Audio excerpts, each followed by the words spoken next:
Hey guys, it's JW and I'm here to read the Daily Stoic Meditation for September 9th. It's titled, Nothing to Fear But Fear Itself.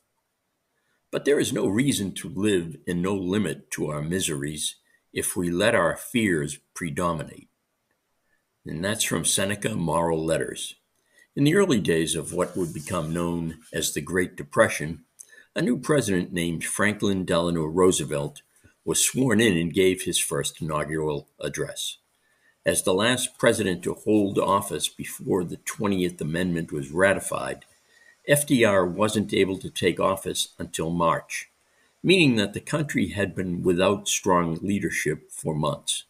Panic was in the air, banks were failing, and people were scared. You've probably heard the "nothing to fear but fear itself" soundbite that FDR gave in that famous speech.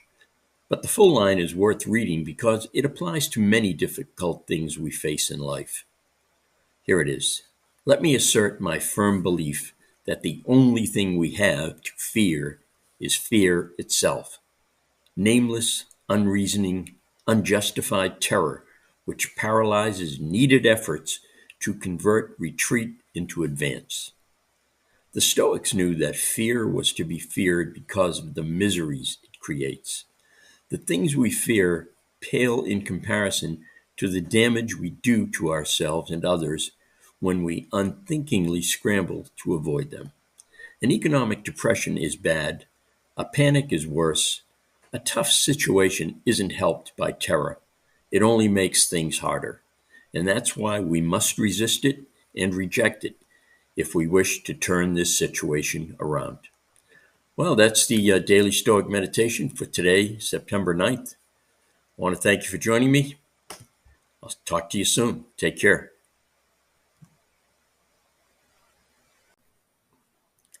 Hey guys, it's JW, and I'm here to read the Daily Stoic Meditation for September 10th. It is titled, Preparing on the Sunny Day. Here's a lesson to test your mind's mettle. Take part of a week in which you have only the most meager and cheap food, dress scantily in shabby clothes, and ask yourself if this is really the worst that you feared. It is when times are good that you should gird yourself for tougher times ahead. For when fortune is kind, the soul can build defenses against her ravages.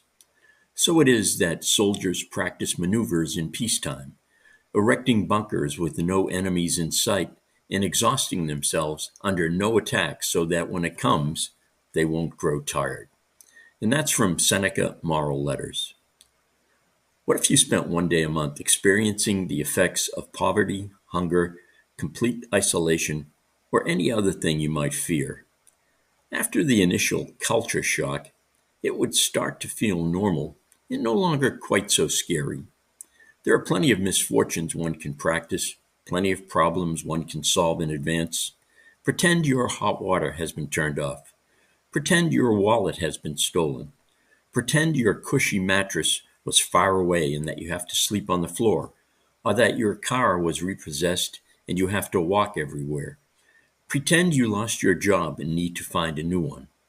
Again, don't just think about these things, but live them, and do it now, while things are good.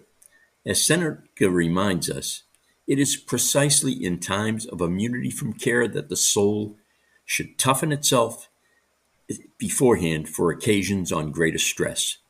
If you would not have a man flinch when the crisis comes, train him before it comes.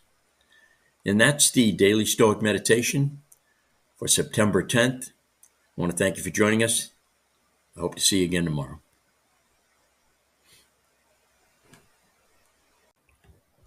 Hey guys, it's JW, and I'm here to read the Daily Stoic Meditation for today, September 11th. It's titled, What Would Less Look Like? Let's get used to dining out without the crowds, to being a slave to fewer slaves, to getting clothes only for their real purpose, and to living in more modest quarters. That's from Seneca on Tranquility of Mind.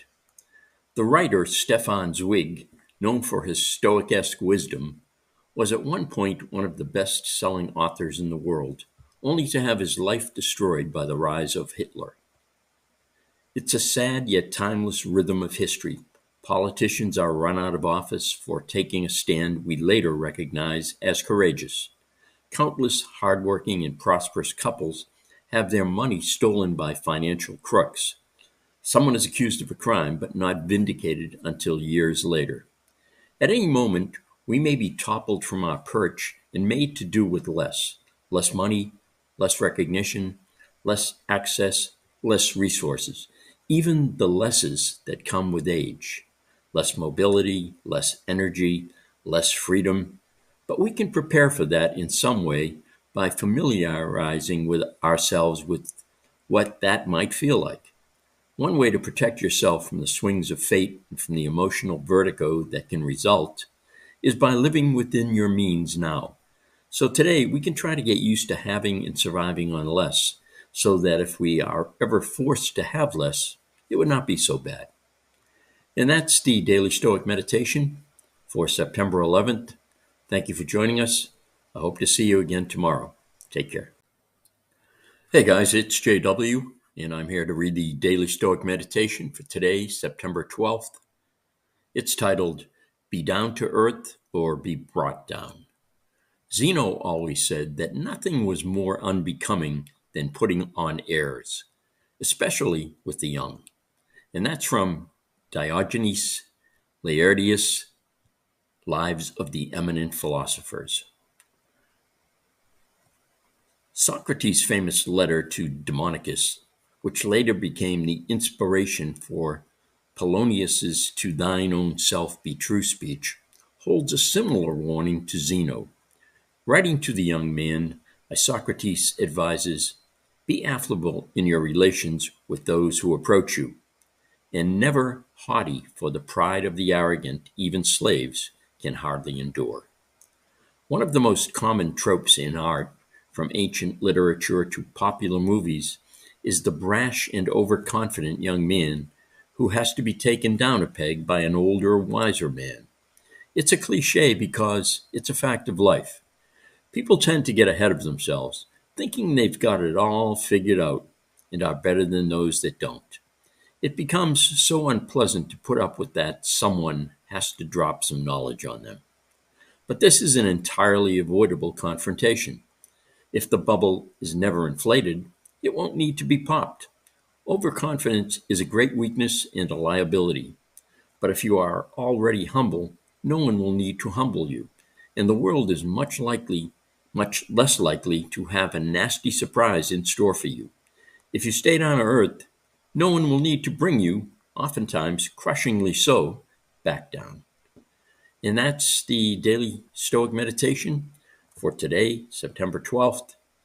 Thanks again for joining me. Hope to see you again soon.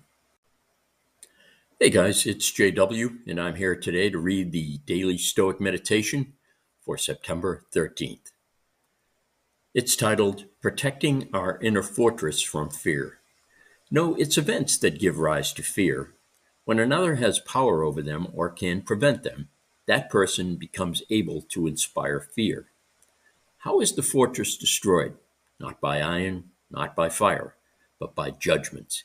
Here is where we must begin, and it is from this front that we must seize the fortress and throw out the tyrants.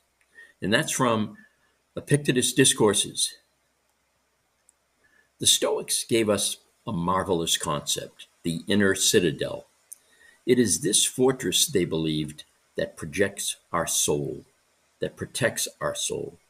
Though we might be physically vulnerable, though we might be at the mercy of fate in many ways, our inner domain is impenetrable. As Marcus Aurelius put it, repeatedly in fact, stuff cannot touch the soul.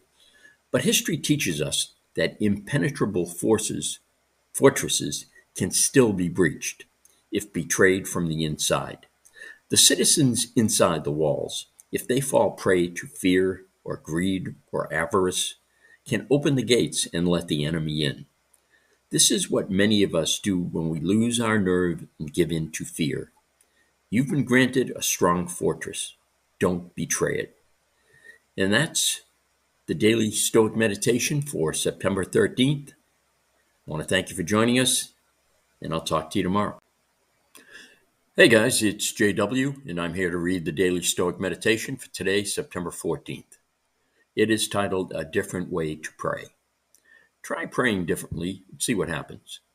Instead of asking for a way to sleep with her, try asking for a way to stop desiring to sleep with her.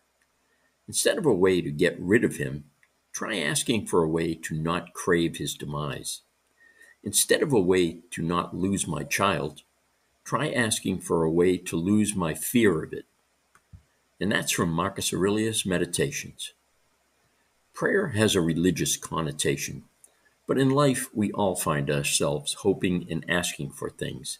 In a tough situation, we might silently ask for help, or after a tough break, for a second chance from above. During a sports game, we might sit on the edge of our seat wishing for some outcome. Come on, we say, please. Even if it is to no one in particular, we're still praying.